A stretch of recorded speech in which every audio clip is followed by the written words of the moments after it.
Hey everybody, it's Josie. Welcome back to Cedar Creek Homestead. I hope you've had a wonderful day.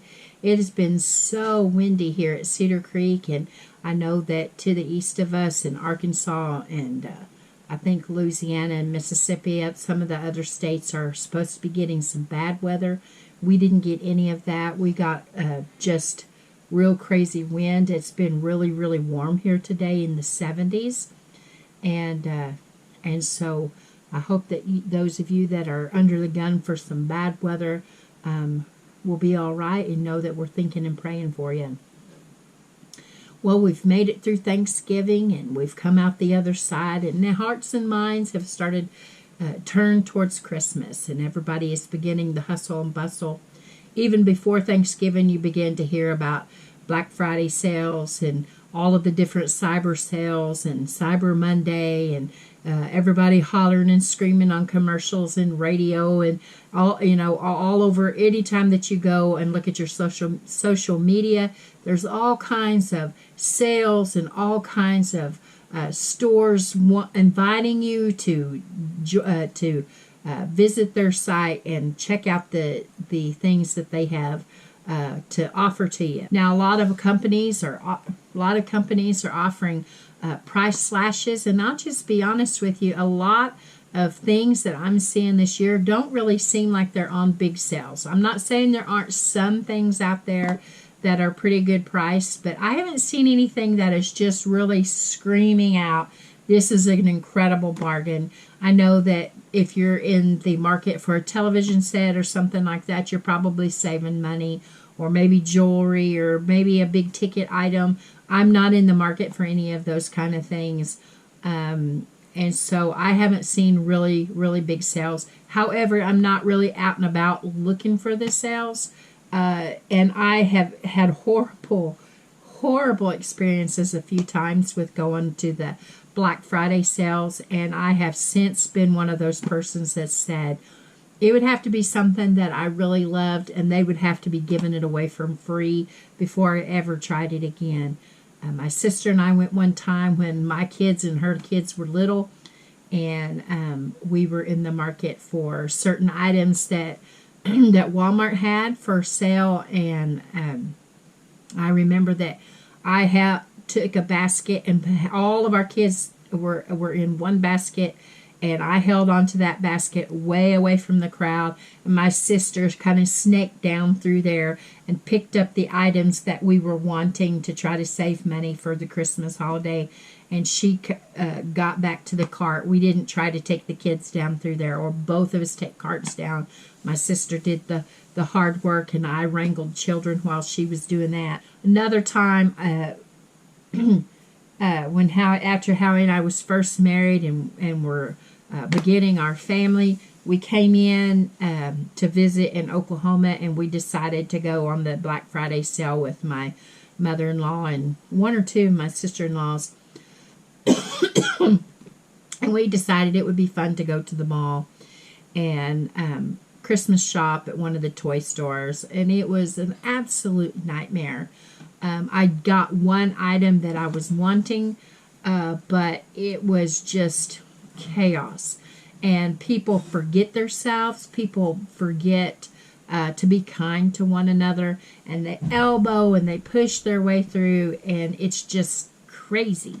And so I don't do the Black Friday sales. Now, I will tell you that in times past, if I saw something that I thought was something that was a really good price, and it was on the list for somebody that I really wanted to get a gift for, I would, once they started doing the sales where you could order online instead of having to go to the store on Friday, I started doing that. I would just order my whatever the item was, and then I wouldn't even attempt to go into the stores.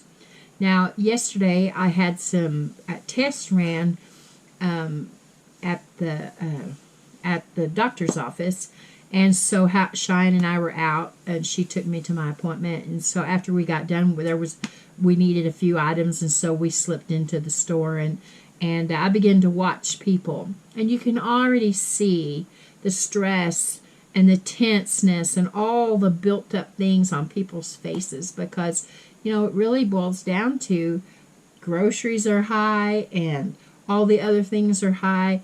And it seems like every year your Christmas list gets longer and longer. And we got ourselves in a place where we can't simply say thank you. We feel obligated that we need to return. And there's nothing wrong with being able to return a favor when somebody gifts you something.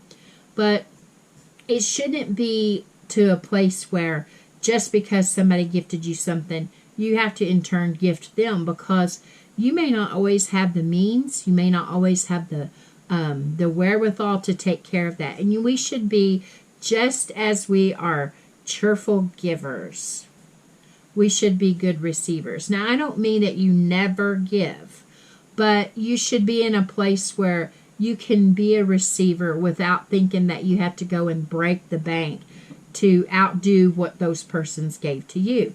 That's one reason why I think that a lot of people today are embarrassed by making homemade gifts or simple little gifts that they put together. Maybe they homemade something in their kitchens, breads, or maybe they're making vanilla extract, or maybe you're a seamstress and you are able to make clothing items or lap quilts or stuffed animals for the little ones, or if you crochet, and you can make hot pads and washcloths and all those. There's so many things that we can make at home, not just the ladies, but the fellas too. There's all kinds of things that you can get in your workshop and you can think about making for family members. And it might not even be something that is as simple as a little gift like that. Maybe you have the means that a family is in need, and this year no doubt there's going to be people that are in need. It costs more to heat homes. Maybe they burn with wood, and maybe your family has been blessed that you can cut them some wood, or you can do something else that they have need of. There's all kinds of things that we can do to gift, but we've got ourselves in a place that we think that it requires a monetary gift, or it requires us spending a lot of money. And I think that we miss out on the joy of giving because we make it difficult. Now, I saw a saying the other day, and I loved it. And it's been around for a long time. And different people have different interpretations. And you know how I am. I usually come up with my own interpretation of things. The saying was, the first Christmas was pretty simple. So it's okay if yours is simple too. I think this year we should challenge ourselves to make our Christmas simple. I'm not saying don't decorate, don't put lights up, don't do some of the things that your family always does, your traditional things. But maybe this year we decide that as a family, we're going to cut back a little bit. And we're going to maybe try to make things for others. Maybe we don't have as many gifts under the tree just for ourselves and our family members, but we do for others, and we get joy in doing that. Our family this year, we're going to keep it a little bit more simple. We usually travel out of state, but with the kids having just gotten over the flu and RSV and ear infections, and it seems like so many people around them are sick with different things. We just have decided that this year we're going to stay closer to home, with Rowdy's immune system being a little bit low and Howie just getting over things. We're just, with us to go into Arkansas to where my family's at, it usually requires a couple of days because we don't just go and come right back. We like to stay and visit with our family because it's been a while since we've seen them. So we usually stay in a hotel for several days. We usually, there's your food, you're going out to eat, the things that you do. And so we've just decided that money can be spent in other places because money's tight for everybody. And we want to stay a little bit closer to home to keep everybody kind of a little bit safer with all of the sickness and the things going around. We just want to kind of keep things a little bit simple. But I don't feel like that we're being cheated for Christmas, and I don't think that we're cheating the children. I'm really excited about Christmas this year because, I tried to put on a brave face last year. It was the first Christmas without Howie. And I really, really tried to put on a brave face because I had a new little grandson, the more I tried last year, the more difficult it got for me. And I just, I was still going through the grieving process, and I just, it just was difficult. But I feel like this year that I'm in a place that I can enjoy Christmas and see it through the eyes of see it through the eyes of Howie. Of course, Rowdy, he's a little, he's just 3 months old now. And so he doesn't really, and Howie doesn't really understand. He just knows he's excited about the lights and all of that stuff. And so I'm excited to see it through the eyes of the babies, of the grandkids. And I am embracing Christmas this year, but I want to keep it simple. And what I mean by that is going back to family being the important thing, and the idea of loving to give, because God gave his son for us and sent him long ago, that very first Christmas. Now, no arguments on whether he was born on the 25th of December. What we all know that there's arguments there, and that's not what this is about. This is just to encourage your hearts to keep it simple. I know that there are struggles. We are, a lot of people are struggling. So enjoy the Christmas season without putting extra stress on yourself. Don't go out and charge all your Christmas presents on a credit card that you're going to end up paying half of the year next year paying for, just to turn around and do it again. Let this year be the year that you break that and that you find other things to do. For people that you feel like you want to give gifts to, that aren't close, maybe you want to give to your neighbors or to your to your mail carrier. There's all kinds of Christmas treats that you can make. Get in the kitchen with your family. Cheyenne and I are looking forward to getting in there and making Christmas cookies and candies and treats and breads, so that we can just express to our neighbors that we love and appreciate them, and that we're wishing them the merriest of Christmases. And some of my favorite Christmases, looking back on it now, I realize were some of the simplest times in my life. One year I wanted a rocking chair so bad. That's all I wanted for Christmas was a rocking chair. And I knew that there was no way that my family, my parents, could afford a rocking chair. I was the oldest of a whole bunch of children, and there just wasn't any way that I thought that it could happen. My parents didn't really say anything. They didn't let on at all about being able to go and to get a chair. But unbeknownst to me, there was an old rocking chair that belonged to my great-grandpa that he was no longer using, and it was out in the barn, and it was gray, and the wood needed to be worked on. And my mama spent hours while I was at school sanding that chair down and doing all this work, and they stained it and refinished it, and there on Christmas morning was a rocking chair for me. I was so surprised because I didn't think that it would ever be something that I would ever get. And it wasn't just the rocking chair, and it wasn't just that it was an antique rocking chair. It was that they spent the time and the love to make sure that I got something that I really wanted for Christmas. Now, today we try to do the same thing, except it seems like the lists get longer and longer. Your children will turn a list into you, and it'll have 20 or 30 items on it. And I would challenge you, there's no need to fill that list. We shouldn't even feel obligated to fill that list. There's a few items on there, and a lot of people are giving them something that they want, one thing, something that they need, something that they'll read, and I forget what the fourth thing is. Different people have different things that they do in their families. And my Howie, for years after we were married, he really kept it simple. Now, he would get me things for Christmas, and he used to say I was hard to buy for, but I like old things and antique things. Not necessarily things that'll cost a fortune at an antique store, but I just like old things, old canning jars, any of that kind of stuff. Tea towel, any of that, I love it. And I finally convinced him of that.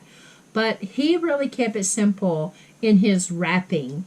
And I'll never forget, for, 5-6 years, maybe even longer, when I come to Christmas presents, oh, I would wrap them in such pretty paper and try to be precise with the corners and the taping, and I would put ribbon on it and big bows and all that.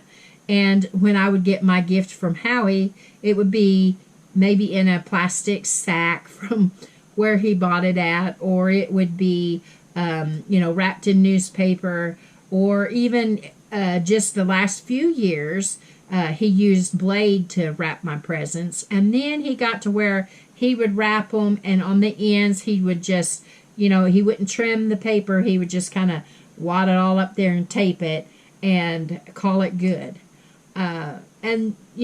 I used to think, wow, he could have at least made the presents pretty. But I think back on it now, and that's a precious memory to me, to think about him out there in his shop wrapping my presents, trying to do it in a hurry so that I didn't catch him and see what he had gotten me for Christmas. And I laugh at that now. And so that would be something else that I would challenge you guys to do, is enjoy this season. Don't get caught up in everything being perfect. Don't get caught up in everything having to be just so-so. If you make a batch of sugar cookies and some of the heads fall off of the reindeer-shaped cookies, well, big deal. It's still a cookie. If you try to make gingerbread houses like we did last year and they wouldn't hold together, the icing wouldn't hold them, and they kept collapsing on one side, well, big deal. Your family got together and we had a big contest of who could make the best one, and we all voted on it. It was fun, and it was something that we did as a family. Don't stress about the stuff. Don't worry about it being perfect, because think about this. The very first Christmas, God's plan went into action. Now, if we judge the very first Christmas by what we hold standard of Christmas today, what would we have thought? First of all, they had to travel to Bethlehem, and I'm sure it wasn't the easiest trip in the world with Mary being ready to give birth. They get there and there's no room at the inn. They can't find a vacancy. Can you imagine traveling today? You're trying to get to your destination and there's nowhere for you to stay. And for the innkeeper to say, well, I have this stable over here and you're welcome to stay in the stable. And how many of us would be repulsed at having to stay in a stable, to stay in a barn, to stay where the animals stayed? That's not perfect situation for what we have a picture of heaven or of Christmas today. But that's how the first one was. The angels or the animals around, the shepherds coming to adore and to worship the newborn baby. How wonderful and how spectacular it really was, even though by our standards we would have thought it was simple. So don't let yourself get caught in that trap. Find things to do this year to keep it simple and to enjoy, to not be stressed out. Take your kids to look at Christmas lights. I remember when we were little kids and it seemed like everybody had lights on their houses. And it seems like now there's a lot of darkness. Maybe that's another challenge is put up some Christmas lights. Now, you don't have to make your house look like Clark Griswold's house, but if you hang up a few lights, make a few little kids smile as they drive by and they see the lights in your yard. Now, we have a cross that we light at Christmas time and at Easter time as part of our decorations, and so we enjoy putting the lights up, and that was something that we always loved as children, and it was a simple thing for my family to get out and to enjoy. We went Christmas caroling, and when we got back to the church, we would have hot chocolate, and the ladies usually had made cookies for the kids to enjoy. Go Christmas caroling. There's plenty of people that are shut in and can't get out and would appreciate hearing some Christmas music this year, some Christmas carols, and hear the children singing. Decorate Christmas cookies and make gingerbread houses, and there's all kinds of things that you can do. Enjoy your neighbors. If you get snow at your place, it's a toss-up here at Cedar Creek if we have snow at Christmas, but if you do, then have a snowman building contest and do things that are simple and joyful with your family. And remember, keeping it simple There's nothing wrong with that. In fact, I think that you would find that you'll enjoy Christmas a whole lot better this year if you can stress a little bit less about how long a Christmas list you have and how much money you're going to spend, and make it a simple affair. Make it something that you can reach out to your loved ones and say, and your friends and your neighbors around you, with a homemade gift, with a card. Maybe let your kids make Christmas cards, and just simply express your love and your appreciation. Wish them a Merry Christmas, and keep it simple. Be encouraged. Don't worry about if you're able to give a whole bunch of fancy gifts. Get away from that. Get away from that, and enjoy this season for what it really is. Well, till next time, guys, this is Josie. I love you. I really do. Keep looking well to the ways of your household, and make this Christmas season fun. Watch little kids' faces and see the wonderment on their face, and enjoy the pleasure that they have in this time of year. Until next time, guys, we're gone.